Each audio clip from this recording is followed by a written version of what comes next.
आपण डावीकडून उजवीकडे लिहितो आणि वाचतो.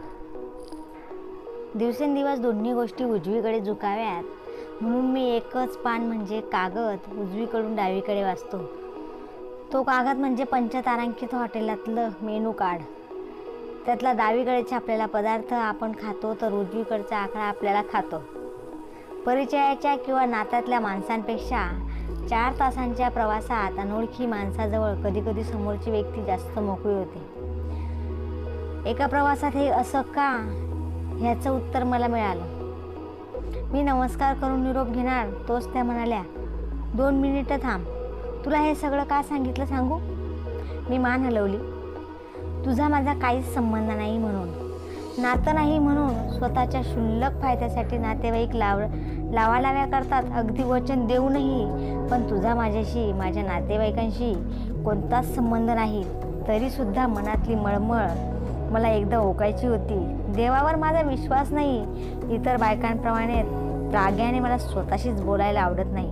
म्हणून मी तुला सांगितलं, चालत्या बोलत्या माणसाजवळ मन रितं करायला आवडतं. तुझ्याकडून वचन न मागता मी सगळं बोलले, आता बरं वाटते. नुसत्या वाचनाने माणूस मोठा होत नाही, वाचलेल्या विचारांना स्वतःचे अनुभव जोडायचे असतात.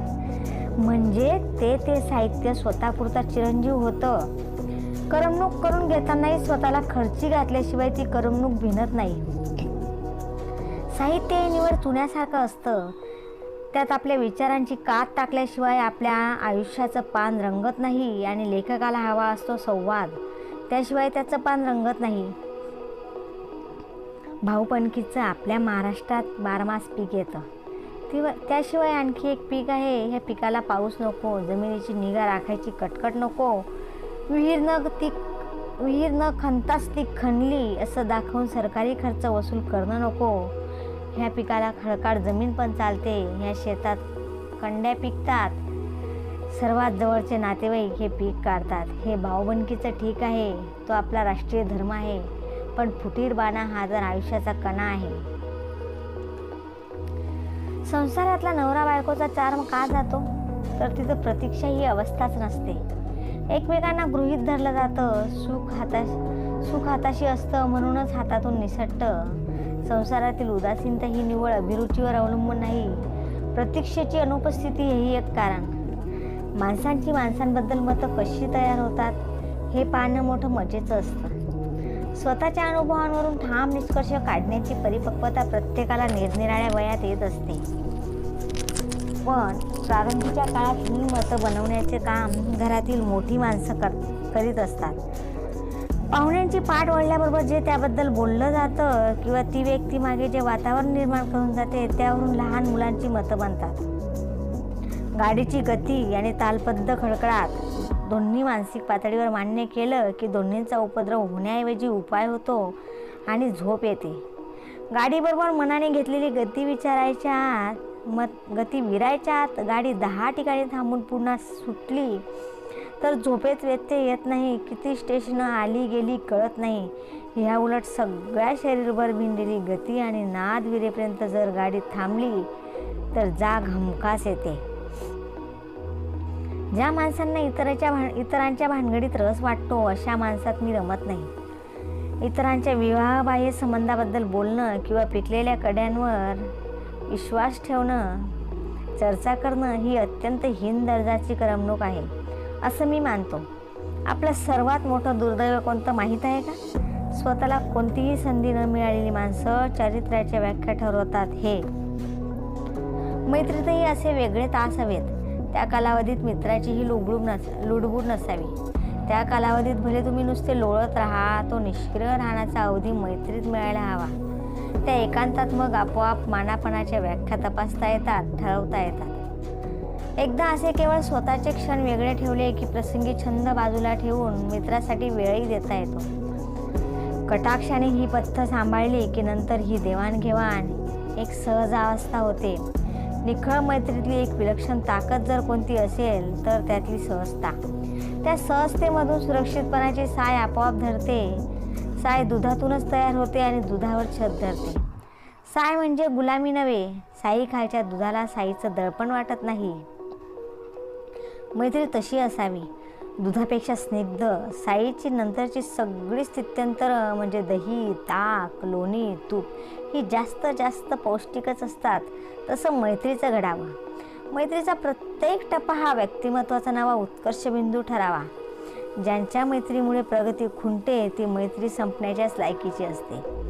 ह्याच दृष्टिकोनातून ज्या संसारात पती पत्नीचं नातं मैत्रीसारखं राहिलं ते संसार टिकले. संसारात रुसवे फुगवे हवेत, चेष्टा मस्करी हवी, जोडीदाराच्या व्यासंगात साथ हवी. त्याप्रमाणे हक्काने आता तुमच्या एकूण एक गोष्टी माझ्यासाठी दूर ठेवा असं अतिक्रमण पण हवं.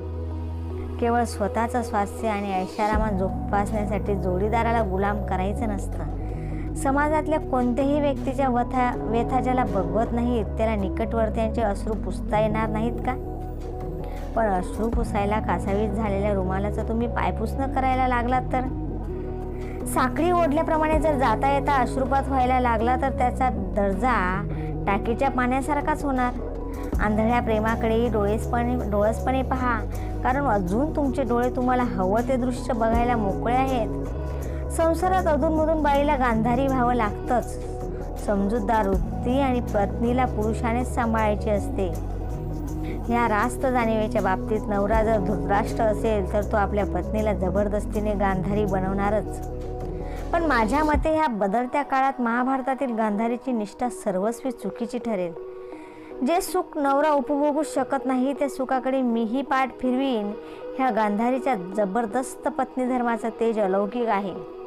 पण सध्याच्या काळाचा विचार केला तर आंधळ्या साथीदाराची डोळस काठी व्हायचं की आपणही आंधळं व्हायचं हाच प्रश्न विचारावा लागेल. ज्या माणसाला आपल्या प्रायोरिटीज समजत नाही तो काही प्रमाणात धृतराष्ट्रच. ठिणगी ठिणगीच असते, ती कुठे पडते ह्यावर तिचं अस्तित्व टिकतं. पाण्याच्या पृष्ठभागावर पडते की ज्वालाग्राही साठवणीच्या गोदामात. माणसाचं मनही जलाशयाप्रमाणे शीतल आहे की स्फोटक वस्तूचं गोडावण आहे ते ठिणगीशिवाय समजत नाही. संशय, स्पर्धा, द्वेष, मत्सर, क्रोध अशी नाना रूपं ठिणगीला धारण करता येतात. मन इंधनाने तुडुंब भरलेलं असेल तर ठिणगी उग्ररूपाने जगते. गादी उशीशिवाय झोपणं तर सोडाच, पण नेहमीची उशी जरी वाटणीला आली नाही तरी आपली मिजाज जाते. दिवसातून 10 वेळा जप करतो. डोळ्याला डोळा नाही हो रात्रभर. रात वैरीण नसते, उशी तर नसते. सवय वैरीण आणि तिला जन्म देणारे आपणच. एखाद्याला एकदम बोगस ठरवू नका. जग तुम्हाला वाटतं त्यापेक्षा फार निराळा आहे. समोर दिसणारा माणूस हा दिसतो त्यापेक्षा फार निराळा असतो. तर्काला सोडून किंवा स्वतःच्या वृत्तीला सोडून तो एकदम वेगळीच कृती करून दाखवतो. तुम्ही चमकता हे कसं घडलं असं निष्कारण वारंवार दुसऱ्यांना विचारित बसता. आपल्याला माणसं कशी आहे ते अजून समजत नाही असं म्हणत स्वतःला अज्ञानी म्हणून गप्प बसता. असं का होतं माहीत आहे का? मी सांगतो. आपण पटकन एखाद्याला बोगस म्हणून निकालात काढतो व मोकळे होतो. मला तुम्ही सांगा, एवढ्या घाईघाईने निर्णय घेऊन आम्हाला कुठे जायचं असतं? ही घाई नडते आपल्याला. आपण थोडं शांतपणाने घेतलं तर माणसाच्या सगळ्या हालचाली आपल्याला समजतील. माणसाच्या हालचाली, माणसाचे विचार ह्यावर कित्येक गोष्टींचा पगळा असतो. पण निर्जीव वस्तूही माणसावर आपली हुकूमत गाजवतात. आम्ही बायका फार विचित्र असतो. आम्हाला सुखात ऐश्वर्यात तर राहायचं असतंच, पण तेवढ्याने आमचं भागत नसतं. आपण सुखात आहोत हे 4 माणसांनी पाहावं असंही आम्हाला वाटतं. मित्रांच्या वा 2 स्त्रियांच्या दोस्तीबाबत बघणाऱ्यांच्या डोळ्यांचा नंबर कमी जास्त होत नाही. पण एक स्त्री आणि एक पुरुष म्हटलं की रामायणातल्या लंकेतले नागरिक आणि महाभारतातील कौरव एकत्र येतात. पांडवांप्रमाणे क्रमाक्रमाने जाणीव्याने पुरुषत्वाने द्रौपदीची जबाबदारी न उचलता निव्वळ घटकाभर करमणूक म्हणून द्रौपदीच्या निर्यांना हात घालणाऱ्या कौरवांनी समाज भरलेला आहे. म्हणूनच स्त्री पुरुष मैत्री म्हटलं की ती सेक्स रिलेशनसाठीच असते अशी रबरी शिक्क्यासकट माणसं ती गोष्ट गृहीत धरतात. शिक्का सतत ओला ठेवतात. म्हणूनच त्या मैत्रीची शान सांभाळणं हे अश्वमेघाचा वारू सांभाळणे इतकं जोखमीचं असतं. प्रत्यक्ष पराभवापेक्षा तो कबूल करावा लागणं हा फार मोठा पराभव असतो. पहिल्या पराभवात कधी कधी कर्तृत्व कमी पडतं, तर कधी कधी कर्तबगारी असून भूमीच रथाचं चाक पकडून ठेवते, पण दुसऱ्या पराभवासाठी चाकणं गिळणारी मनोभूमीच विशाल लागते. प्रत्येकाचं असणं हे जसं त्याचं स्वतःचं असणं असतं, त्याप्रमाणे प्रत्येकाच्या समस्या पण ओनरशिपच्या असतात. समस्या आणि जखमा पण. समोरचा माणूस फक्त फुंकर घालण्याचं काम करतो, ठणका आतून पण फुंकर बाहेरून आत. समस्या वयाच्या कोणत्याही वळणावर पडतात, त्या सोडवण्याची आपली उमेद मात्र ओसरत जाते. अशी उमेद ओसरत असते, त्याचप्रमाणे फुंकर घालणारे सहप्रवासी पण कमी होत जातात.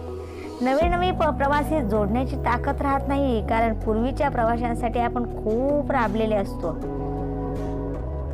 मोटारी बाळगण्यापेक्षा त्या फक्त विकाव्यात, त्यात जास्त मजा आहे. कोणतंही मॉडेल तुम्हाला पूर्णत्वानं सौख्य देत नाही, कुठं ना कुठं काहीतरी कमी असतंच. आणि मग आपल्याला मॉडेलपेक्षा दुसरी मॉडेल्सच जास्त चांगली वाटतात, पण ती केवळ आपली नसतात म्हणून आवडतात. ती आपल्या मालकीची नाहीत, हाच त्यांचा गुण. करेक्ट. मला अनुभव नाही, मी हसून म्हणालो. अनुभवाची काय गरज आहे? ज्याप्रमाणे दुसऱ्यांच्या बायका आपल्याला जास्त आवडतात, तसंच मोटारींचं. पण कोणतंही मॉडेल परफेक्ट नसतं. स्वतःभोवती परंपरेचेच कोश गच्च आवळून फुलपाखरात रूपांतर होऊ न देण्याचा अट्टाहास जी माणसं आयुष्यभर करतात, त्यांच्यापासून समाजाला कसलाच उपद्रव होत नाही. अशा माणसांच्या परिवाराला त्या माणसांनी घातलेल्या भक्कम तारांच्या काटेरी कुंपणाचा जो जाच होईल तो होईल. तो जाच त्यांच्या अंगावळणी पडला तर ती माणसे किमान टाचा उंच करून सुद्धा कुंपणा पडल्यावर बघत नाहीत. पण त्या कुंपणांच्या तारा लांबूनही ओरखडे बठवायला लागल्या तर टाचा घासतच जिनं घालवायचं, तिथेही औषध नाही. मान्य करा अथवा करू नका, माणसाला सतत काही ना काही थरारून टाकणारं हवं असतं. माणूस कोणतीही व्याख्या गणित, न्यायशास्त्र, मानसशास्त्र आणि तर्कशास्त्र या सगळ्यातून निसटण्याचं शास्त्र शिकल्याप्रमाणे पळणारा वा निसटणारा प्राणी.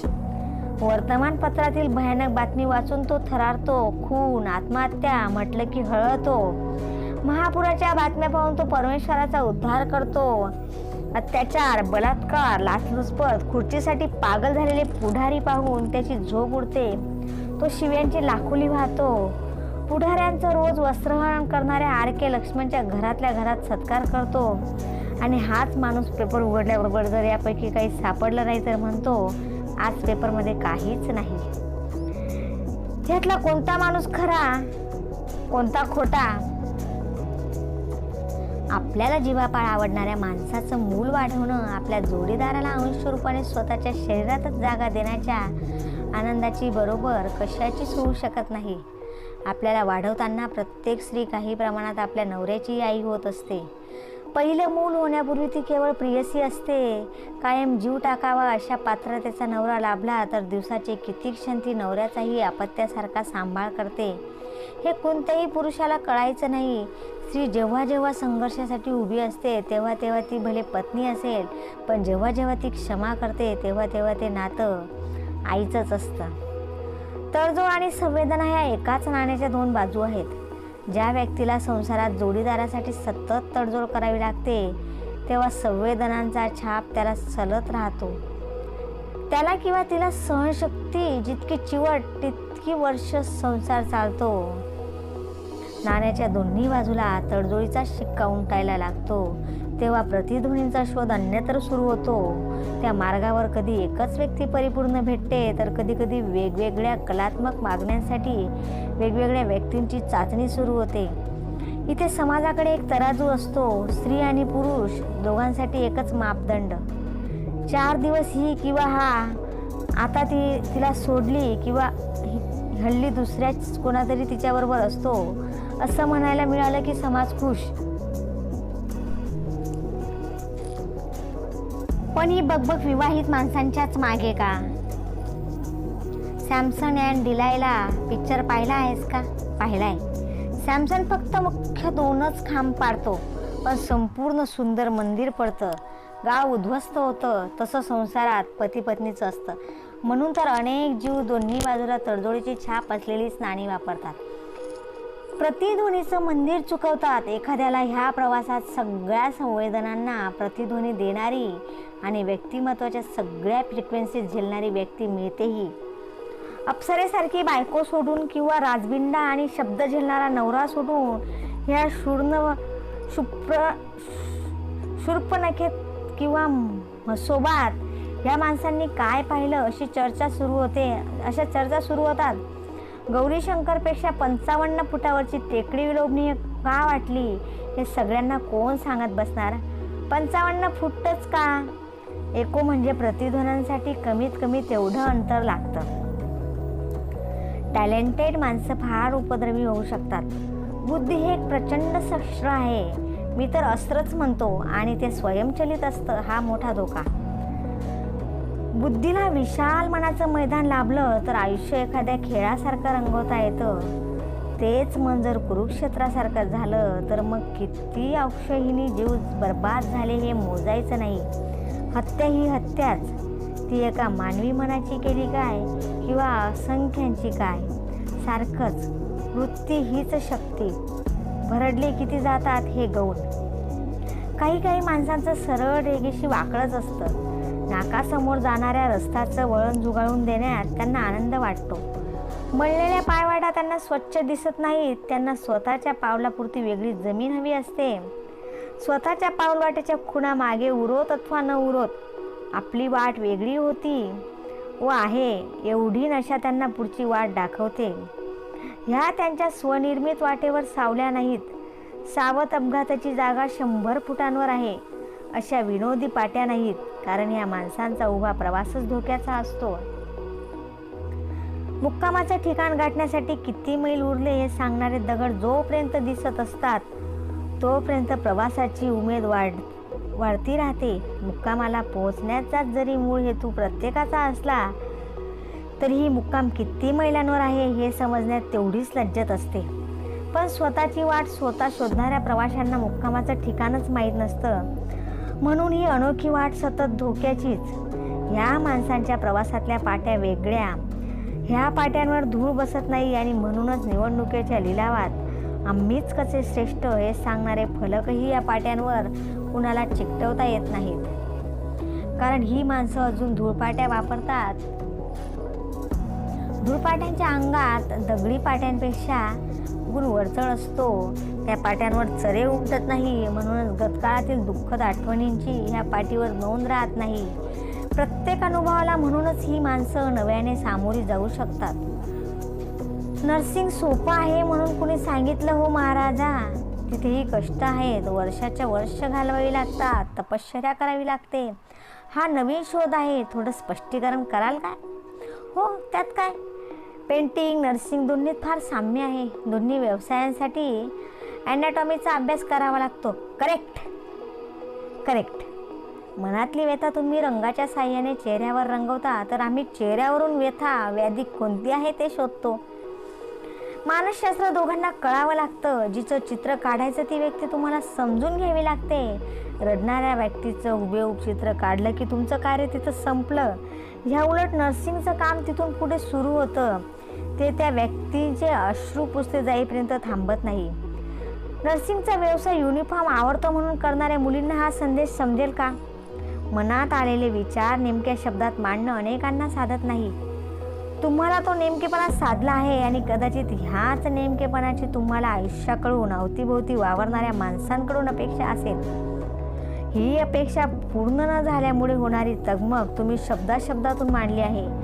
आपली पट्टी मुळातच वरची आहे. आयुष्य हे समूहगीतासारखं आहे. समूहगीत गायचं म्हणजे सर्वात लावता येतील ते सूर आणि झेपेल ती पट्टी निवडावी लागते. एकट्याने गायचं तेव्हा आपल्याला हवा तो सूर आपला आहेच, तो कोण हिरावून नेतोय? मुळातच घर उंचावर बांधलं की गावातली घाण जास्त दिसणारच, पण इतरांपेक्षा आकाशही जास्त दिसतं. उगवणारा व मावळणारा सूर्य आपल्या साक्षीने उगवतो, मावळतो. रातराणीचा सुगंध आपल्याला जास्त येतो. तुमच्यासारख्यांनी हे लक्षात ठेवणं जरुरीचं आहे की लोक तुमचं देणं लागत नाहीत, कारण तुमच्या मागण्या पूर्ण करण्याची त्यांची हिंमत नाही. त्यांना इच्छा नाही असं मी म्हणत नाही, हिंमत नाही. तुम्हीच त्यांना काही ना काही द्यायचं आहे, कारण त्यांचं लक्ष तुमच्यावर आहे, तेही तुमचं घर उंचावर आहे म्हणून. हातात पडलेले पैसेच मी स्वतःचे मानत आलोय.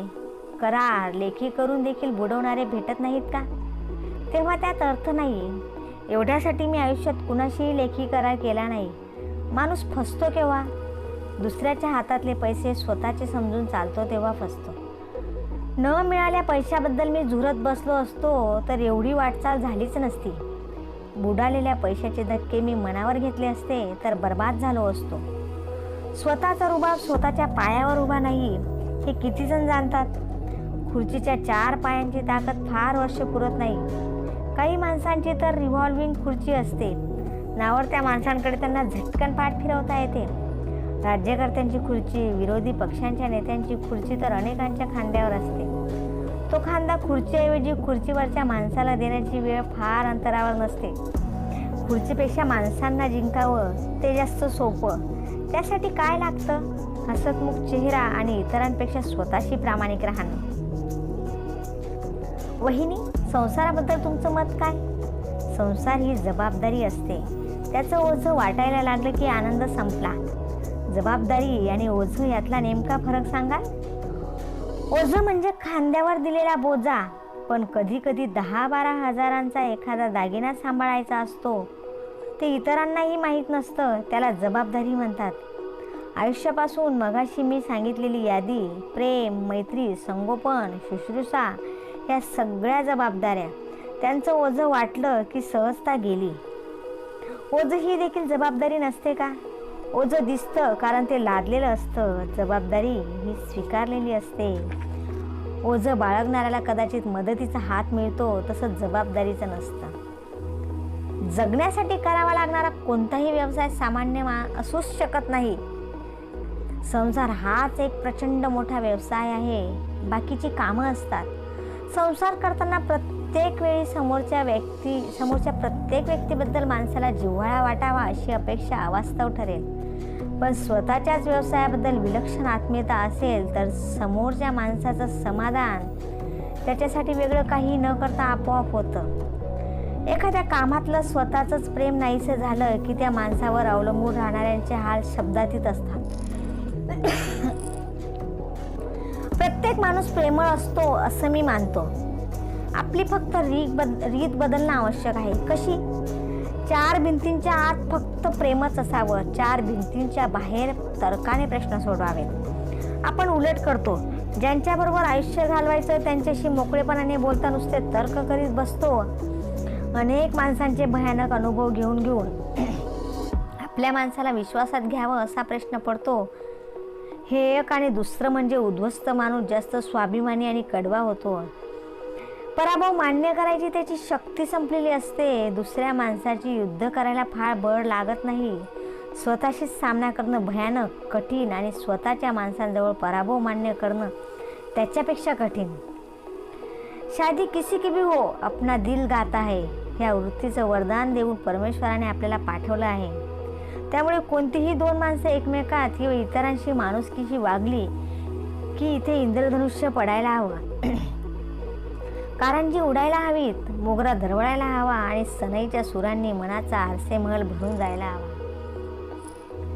ही वृत्ती ज्याने जपली त्याचं त्रिखंडात स्वागत होतो. तो माणूस राहत नाही, फरिश्ता होतो. तुम्ही कराल तो नियम होतो. मी संन्याशाची वस्त्र वापरीत नाही, हार तुरे स्वीकारत नाही. मला इतर साधकांबद्दल काही म्हणायचं नाही. सर्वजण आपापल्या परीने मोठी आहेत. कुणीही गर्वाने मीच मोठा किंवा मीच मोठी असं म्हणू नये. हे सगळं रूप अनुयायी देतात. त्यांनाच प्रथम थांबवता आलं नाही तर समाजाला कसं आवराल? समाजा इतका अंध निर्बल म्हणून दुर्मिळ असं कोणी नाही. म्हणूनच बहुसंख्य माणसांना बुवा हवा असतो, नाहीतर युनियन किंवा पक्षनेते. ह्यावर उपाय? बेदम कष्ट. ज्याच्यापाशी बुद्धिमत्ता आहे त्यांनी मेंदू शिनवावा. ज्यांच्याजवळ आरोग्य आहे त्यांनी शरीर राबवावं. मानवाजवळ 2च गोष्टी असतात, बुद्धी आणि शरीर. मन नावाची चैन 100 वर्ष तरी आपल्या देशाला परवडणार नाही. मग देश वर येतो की नाही बघा. या दुर्दैवी देशात शेतकरी सवलती पिकवतात, सरकार आश्वासने पिकवतं, आणि सो कॉल नेते घोषणांचे मळे लावतात. 4 घटका बसायला मिळावं म्हणून केवढी पळापळ. एक राखीव जागा मिळवण्यासाठी आपण जी धावपळ करतो ती एनर्जी जर वाचवली तर तेवढ्याच शक्तीत आपण उभ्यानेही प्रवास करून जाऊ. पण नाही, गाडीत बसायला मिळणं हा प्रवासी म्हणून आपला अधिकार आहे असं आपल्याला वाटतं. तेवढेच पैसे भरून काही माणसं बसू शकतात आणि काहींना उभं राहावं लागतं. ही विषमता आपण पचवू शकत नाही. हक्कावर अतिक्रमण आणि अहंकारावर वार एवढ्या भावना बसायला जागा न मिळाल्याने निर्माण होतात. आपण खरंच वर्तमानपत्र का वाचतो?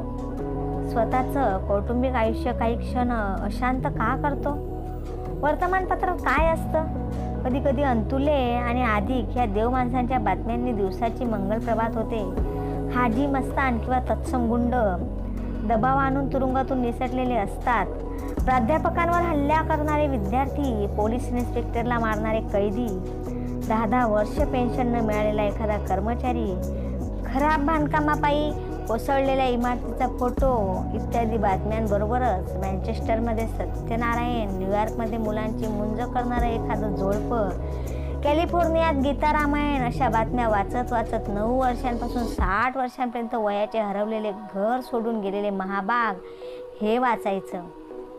एका बाजूला हे चित्र, दुसरीकडे टूरचा 200वा प्रयोग, मेलेडी मेकरचा 500वा प्रयोग सारख्या जाहिराती आणि पंतप्रधानांनी कोणतेही दडपण सहन केलं जाणार नाही असं केलेलं भाषण. हे सर्व वाचून देश कुठे चालला आहे असं म्हणत आपण आंघोळीला जाणं ही रोजची सकाळ. ह्या सर्व बातम्या वाचून जर मन विषण्ण झालं नाही तर वर्षानुवर्ष गाजलेल्या पत्नीला, सुनेला जिवंत जाळणारे आणि तरीही कोर्टात तसं साबित न झाल्यामुळे निर्दोष सुटलेले नवरे, सासरे, दीर व सासवा ह्या बातम्या असतातच. आणि तरीही या सगळ्यांना माणसं म्हणायचं. आपल्या मनात ज्या ज्या गोष्टींबद्दल आदरभाव असतो त्या गोष्टींची महानता इतरांपर्यंत पोचतेच असं नाही. आयुष्यातलं 70 ते 80% जगणं फक्त स्वतःचं असतं. 20-25% केवळ कुटुंबाचं किंवा समूहासाठी असतं. प्रत्येक माणूस म्हणूनच जितका समजतो त्याचे कितीतरी पट अनाकलनीयच राहतो. फक्त मरणच 100% ज्याचं त्याचं असतं. श्रद्धा ही एक अत्यंत वैयक्तिक बाब आहे. ती सार्वजनिक झाली की पंथ निर्माण होतात. श्रद्धेचं समर्थन करता येत नाही. संसाराबद्दलचे माझे सगळे विचार तुम्हाला माहीत आहेत. समोरची व्यक्ती 100% आपल्यासारखी असेल अशी अपेक्षा तर तू करत नसशील. आपण किती टक्के गोष्टी सोडून देऊ शकतो ह्याच्या प्रमाणात आनंद मिळवतो. आनंद हीच एक गोष्ट ॲडजस्टमेंटच्या पार्किंगमध्ये मिळते. इतर वस्तू रॅपर फोडल्याशिवाय वापरता येत नाहीत, पण आनंद नेहमी रॅपर सकट सांभाळावा लागतो. नुसतं रॅपरच वाटायला आलं तर असंही कधी घडत नाही. गणपतीबरोबर त्याचं वाहन उंदीर येणारच. नुसतेच उंदीर आले तर पिंजऱ्यात पकडून फेकून द्यायचे असतात. स्थूल रूपाने अस्तित्वाचा साक्षात्कार घडवण्याचा निसर्गालाही कंटाळा येत असावा. नॅशनल जिओग्राफिकच्या दूरदर्शनवर तुम्ही काही मालिका पाहिल्या असतील तर आपण कल्पनाही करू शकणार नाही असे किडे, प्राणी आपल्याला दिसतात. तिथे पडद्यावर ते फक्त दिसतात. त्यांचा स्पर्श कसा असेल तो अंदाज सुद्धा करता येत नाही. त्यांचे आवाज रेकॉर्ड झाले तर ध्वनी कळतो, पण गंध कळत नाही. स्थूल आविष्काराच्या मर्यादा संपल्या की निसर्गही सूक्ष्म रूपाकडे वळतो आणि विचारांच्या इतकं सूक्ष्म दुसरं काही नाही.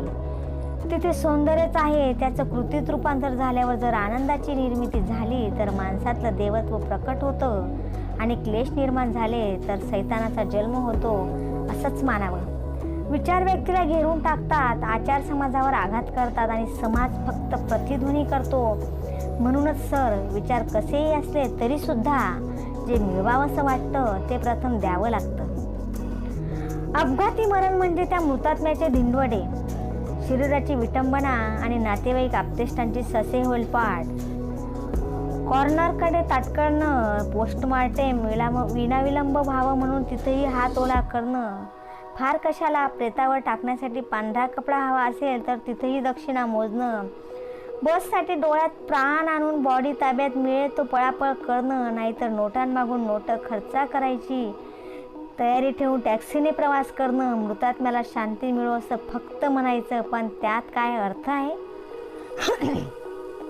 4 घटका माथा टेकायला जमीन हवी असेल तर लाखो रुपये ह्या शहरात ओतावे लागतात. जिवंतपणी सामान्य माणसाची जी परवड व्हायची ती होतेच, पण मरणही जिथे शांतपणे मिळत नाही तिथे मृतात्मा शांत कसा राहील? समाजात गेंड्यांची कातडी पांघरून वावरणारी माणसं कमी आहेत का? आहार, निद्रा, मैथून एवढ्याच त्यांच्या गरजा. ह्या गरजांना धक्का लागू नये म्हणूनही माणसं पात्रता नसताना फक्त स्पर्धा करतात. कुणाशी?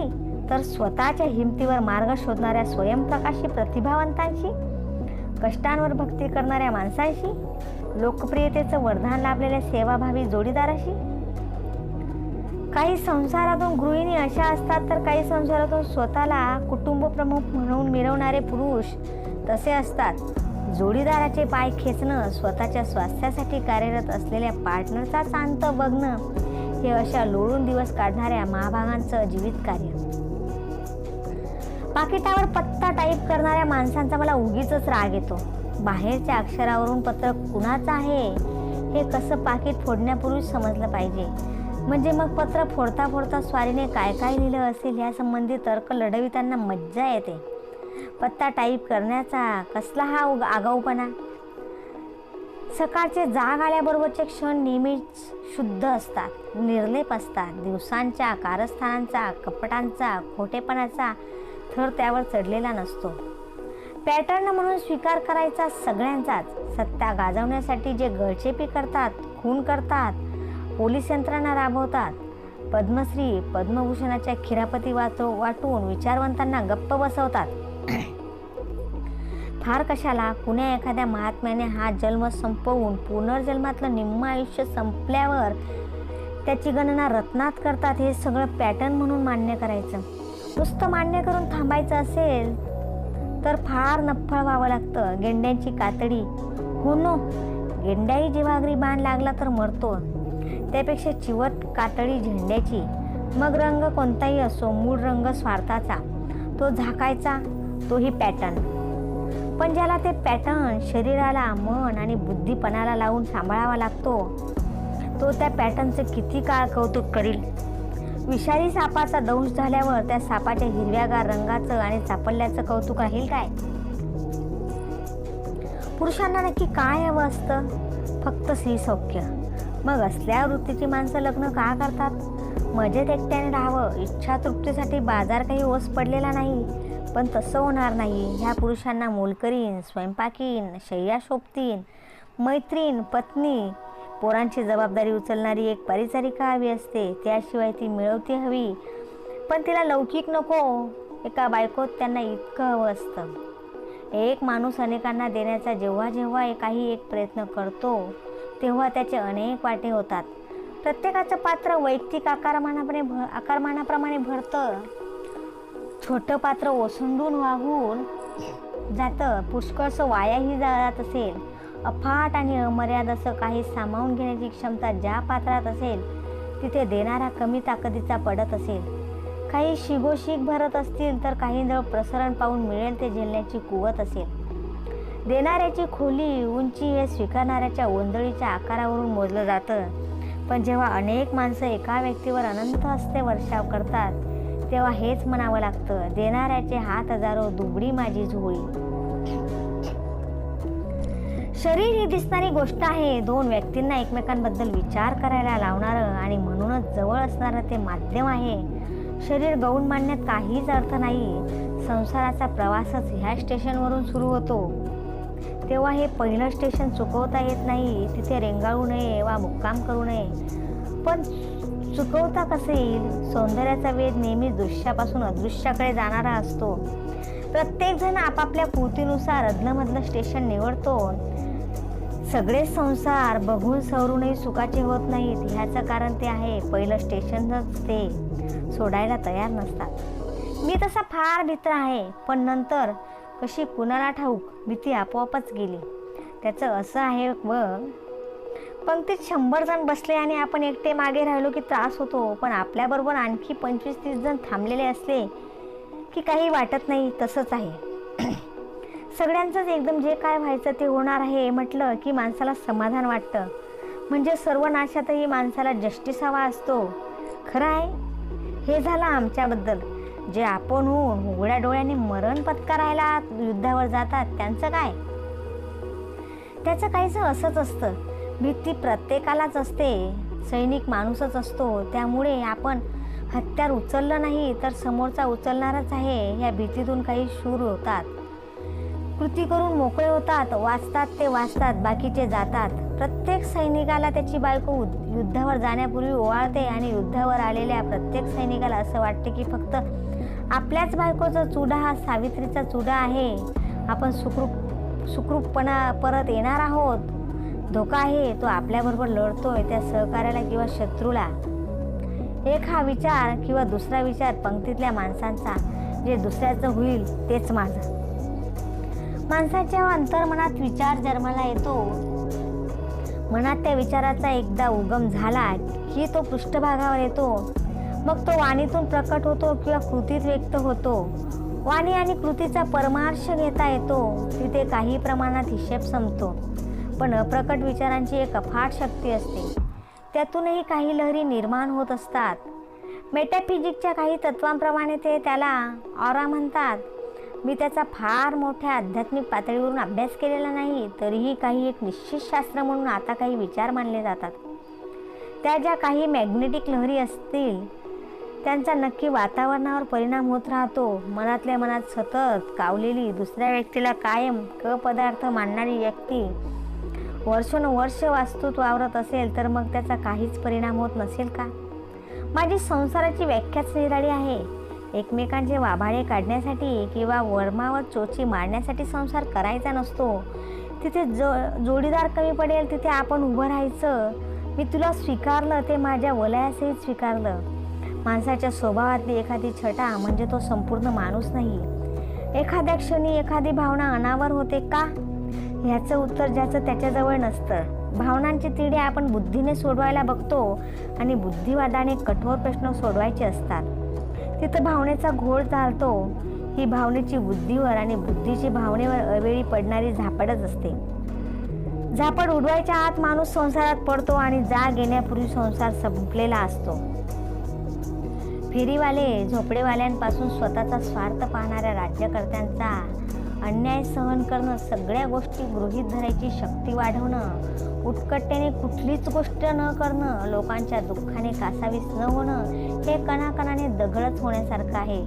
निव्वळ मैत्रीचं नातं असू शकतं, त्याचं आकलन न होणं हेही दगडच होणं. अशा महाभागांना नातेवाईक असतात, प्रेम नसतं, मित्र मिळतात पण मैत्री मिळत नाही. समोर बसलेली व्यक्ती प्रत्येक क्षणी तुमचं ऐकत असेलच असं नाही. त्याच्या कानावर जे जे पडतं ते मनावर उमटेनासं झालं की तेवढ्यापुरता बहिरेपण येतं. ते बहिरेपण चेहऱ्यावरही उमटतं. अर्थात तो चेहरा वाचण्याचं भान बोलणाऱ्याला हवं. चेहऱ्यावर मजकूर उमटेनासा झाला की कान मनापर्यंत पोचला नाही हे जाणावं. स्वतःला काय सौंदर्य आहे, अंगावर कशा छान लहरी येतात, हे लाकडाचीच कातडी काढून त्याला दाखवून द्यायचं हे काम सोपं नाही. एखाद्या माणसाला स्वतःच्या अंतरांगात किती सात्विक भाव आहे, मनाची श्रीमंताई आहे, हे त्याला आपण होऊन सांगता येत नाही. कुणीतरी असाच रंधा मारून बहिरंग खरवडून अंतरातलं धन प्रकाशात आणावं असं त्याला वाटत असतं. मला वाटतं रंध्याला आपली कातडी सोलून देताना लाकडांना हेच वाटत असावं. त्याशिवाय का फर्निचर दिमागदार दिसतं? सुविचारांची वही नंतर शोभेची वस्तू होते. डिपेंडंट माणसं फार प्रेमळ आहेत असं आपल्याला वाटतं. प्रेम दाखवणं ही त्यांची व्यावहारिक गरज असते. मुलं जोपर्यंत लहान असतात तोपर्यंत त्यांचा तो आंतरिक उमाळा असतो.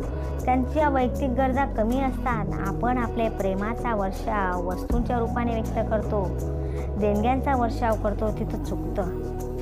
आपल्या मुलांचं वस्तूवरचं प्रेम आपणच वाढवीत नेतो, त्यांच्या गरजांची वाढ करतो.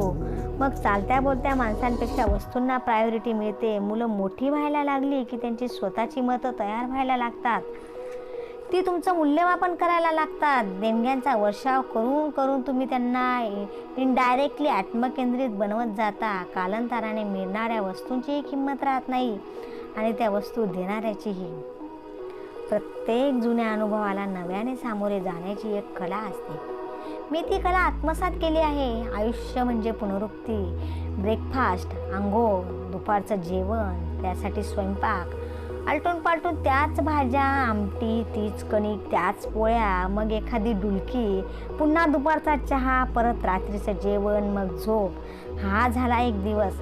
प्रत्येक क्षणी नवा जन्म घेण्याची शक्ती फक्त मनाजवळ असते, पण त्याला ते शिकवावं लागतं. मनाची ताकद मनालाच कोणीतरी दाखवायची असते.